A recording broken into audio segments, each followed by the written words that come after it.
En 2017, dans le sillage de la victoire d'Emmanuel Macron à la présidentielle, La République En Marche et son allié du MoDem raflaient 11 des 12 sièges de députés dans le département pourtant largement acquis aux Républicains. 5 ans plus tard, peut-on assister à un revirement? Les élections intermédiaires, départementales comme municipales, ont prouvé que l'implantation de la droite restait forte dans les Yvelines. À quelques mois du scrutin, nous vous proposons de découvrir 4 des circonscriptions qu'il faudra particulièrement suivre.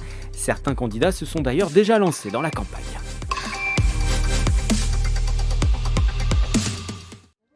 La 11e circonscription, un espace mi-rural, mi-urbain, rassemblant 110 000 Yvelinois qui avaient élu en 2017 Nadia Hay de La République En Marche. Nommée ministre déléguée auprès de la cohésion des territoires, la députée avait dû quitter son poste en 2020. Pierre Lus, candidat pour assurer le maintien de la circonscription au parti du président Emmanuel Macron, est éliminé dès le premier tour. Et on retrouve un duel gauche-droite entre le républicain Philippe Bennassaya et Sandrine Grand-Gambe de Génération S pour le second tour de la législative partielle de septembre 2020. Nous allons aborder 2 thématiques au cours de la prochaine demi-heure. Philippe Bennassaya, vous avez choisi de parler de sécurité. Sandrine Grand-Gambe, vous souhaitez évoquer l'environnement. On est face à une crise sans précédent sur le plan sanitaire, sur le plan environnemental, sur le climatique et donc sur le plan social, parce que bien sûr tout est lié. Et il faut qu'on soit en capacité finalement de proposer dès maintenant des mesures qui soient à la hauteur des défis que nous rencontrons aujourd'hui. Quand on parle de sécurité, c'est la première de nos libertés. Il n'y a pas de sécurité sans liberté, il n'y a pas de liberté sans sécurité. Ce que je veux dire par là, c'est qu'aujourd'hui, ce pays n'est plus tenu. Sentiment d'insécurité, comme vous l'avez dit, sentiment d'impunité, laxisme pénal. Philippe Bennassaya l'emporte finalement avec 57% des suffrages le 27 septembre. 2 ans plus tard, le député souhaite être réélu et a d'ores et déjà annoncé sa candidature. C'est un travail très intéressant que j'ai envie de poursuivre, d'abord pour défendre les habitants de la 11e circonscription, mais également défendre nos élus, qui ont besoin de relais au niveau national pour pouvoir engranger les projets. Et puis bien sûr être aux côtés de nos artisans, nos commerçants et de nos entreprises. Génération S n'a pas encore nommé son candidat pour le premier tour prévu le 12 juin prochain. Le parti attend de voir les autres candidatures de gauche pour adopter une stratégie. Quant à La République En Marche, l'objectif sera la reconquête.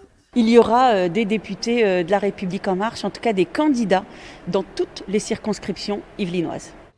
Après Benoît Hamon pour le Parti Socialiste en 2012, Nadia Hay de LREM en 2017 et Philippe Bennassaya en 2020, 3 voix semblent ouvertes à 5 mois du premier tour. Autres candidats potentiels, la France Insoumise et le Rassemblement National, qui étaient tous deux aux alentours de 7% lors du précédent scrutin.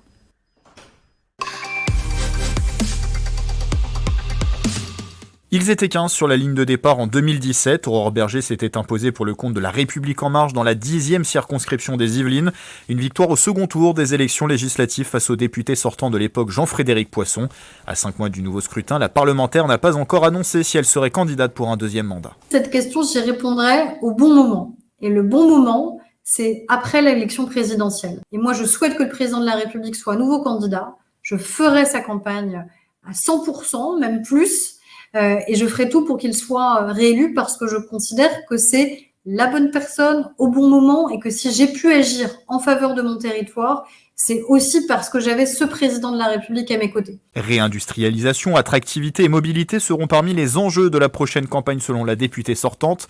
Dans cette circonscription de 120 000 habitants, l'identité du territoire essentiellement rural a également une place prépondérante. On ne vient pas habiter par hasard dans une de ces 51 communes de ce territoire. C'est non pas la défense d'une identité en mode village gaulois, il ne faut que rien ne bouge, mais c'est comment cette identité, elle est une force pour les habitants de ce territoire. Services publics, agriculture, aménagement du territoire, toutes ces thématiques doivent être prises en compte au travers de l'écologie. Déjà en lice en 2017, David Juttier n'a encore rien décidé.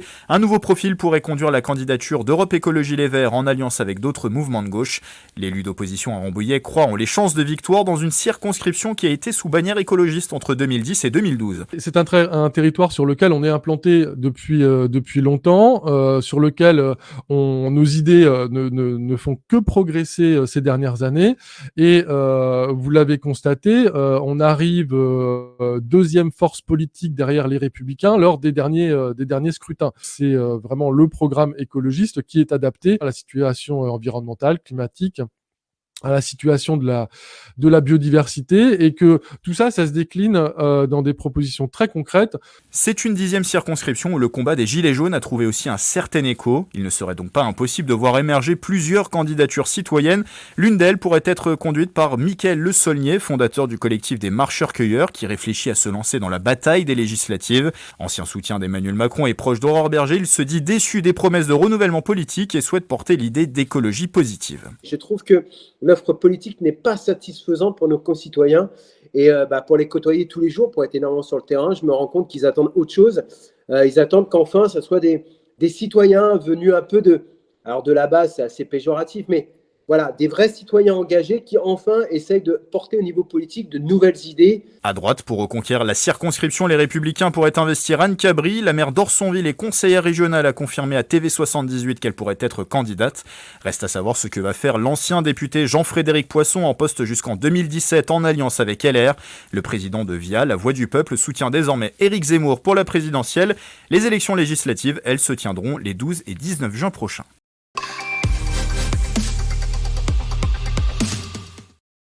La deuxième circonscription des Yvelines devrait attirer de nombreux regards, une circonscription représentée entre 2002 et 2007, puis entre 2012 et 2015 par Valérie Pécresse, l'actuelle candidate Les Républicains pour les élections présidentielles 2022. Depuis 2017, Jean-Noël Barrot, député MoDem, représente les administrés de ce territoire. Je ne pense pas que les Français s'intéressent aux législatives à ce stade. Je pense qu'ils s'intéressent à leur quotidien et à l'impact qu'a la pandémie, et puis ensuite viendra le temps de la présidentielle, puis ensuite le temps des législatives. À la fois territoire d'innovation de Paris-Saclay et poumon naturel de la vallée de Chevreuse, la deuxième circonscription des Yvelines s'étend de Viroflay en passant par Vélizy-Villacoublay et Versailles-Sud jusqu'à Cernay-la-Ville. Elle regroupe près de 120 000 habitants dans ces 20 communes du sud-est du département. La mobilité autour du RER B ou de la future ligne 18, les thématiques autour de la pandémie, de la ruralité ou du logement sont autant de préoccupations sur ce territoire. Je mets la crise sanitaire au premier rang des priorités et des questionnements. Sur les différents sujets que je viens d'aborder, sur le sujet des mobilités, sur le sujet des nuisances sonores, sur le sujet du logement et de la construction de logements, on a essayé de travailler au plus près du terrain avec toutes les parties prenantes associées ou intéressées à ces problématiques, avec les élus locaux. Autre potentiel candidat, Pascal Thévenot. En janvier 2016, pour occuper la présidence de la région Île-de-France, Valérie Pécresse a été contrainte de démissionner de son siège à l'Assemblée nationale. Une élection législative partielle a été organisée. Vainqueur, le maire de Vélizy-Villacoublay devient député de la deuxième circonscription. Mais lors du scrutin de 2017, le candidat des Républicains s'est incliné au second tour face à Jean-Noël Barrot. Il avait obtenu 42% des voix contre 58% pour le candidat du MoDem. En 2022, Pascal Thévenot participera à nouveau au scrutin législatif. C'est en plus un territoire que je connais bien. Moi, j'y suis né, je suis enraciné, j'ai une implantation forte au niveau associatif dans la circonscription. On a une circonscription on a la chance d'avoir une petite France. Il y a une zone économique forte, urbanisée, qui est Vélizy. On a du patrimoine, une ville patrimoniale royale avec Versailles. On a la vallée de la Bièvre, la vallée de Chevreuse, une partie 50 en Yvelines avec Magny-l'Amour. Donc finalement, on a à peu près toutes les problématiques qu'on peut retrouver au niveau national. Lors des dernières législatives, Jean-Noël Barrot avait mis fin à 60 ans de mandat à droite sur cette circonscription. Cette situation ne restera-t-elle qu'une parenthèse centriste ou la majorité présidentielle va-t-elle confirmer son ancrage ? Réponse en juin prochain.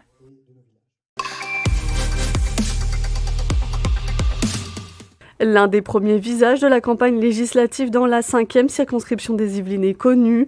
Conseillère municipale de Sartrouville, vice-présidente de la région Île-de-France et porte-parole de Valérie Pécresse dans sa campagne pour la présidentielle, Alexandra Dublanche a été investie par les Républicains. C'est une candidature où je vais porter aussi ce projet pour la France de Valérie Pécresse, dans un territoire auquel je suis très attachée, puisque j'y vis, mes enfants y sont nés. J'y suis effectivement adjointe au maire de Sartrouville. J'ai le soutien des maires de Sartrouville, de Montesson, du Mesnil-le-Roi et de nombreux élus. Un scrutin qui pourrait être 100% féminin, du moins pour le second tour. Pas encore déclaré, la deuxième candidate pourrait être la députée sortante et présidente de la commission des lois, Yaël Braun-Pivet. L'élu La République En Marche préfère pour le moment se consacrer au terrain et aux travaux parlementaires en cours. Aujourd'hui, le temps est venu de l'exercice de mon mandat. Les Français et singulièrement les habitants des Yvelines ne comprendraient pas que je sois en train déjà de me positionner pour le mandat suivant. Ils souhaitaient des hommes et des femmes politiques, c'est le message qu'ils nous ont envoyé en 2017, qui soient pleinement mobilisés sur le mandat qu'on leur confie. En 2017, Yaël Braun-Pivet était élue avec près de 59% des voix. Elle remportait la 5e circonscription face à Jacques Millard, alors investi par les Républicains. Le maire de Maisons-Laffitte s'est déclaré candidat en novembre dernier.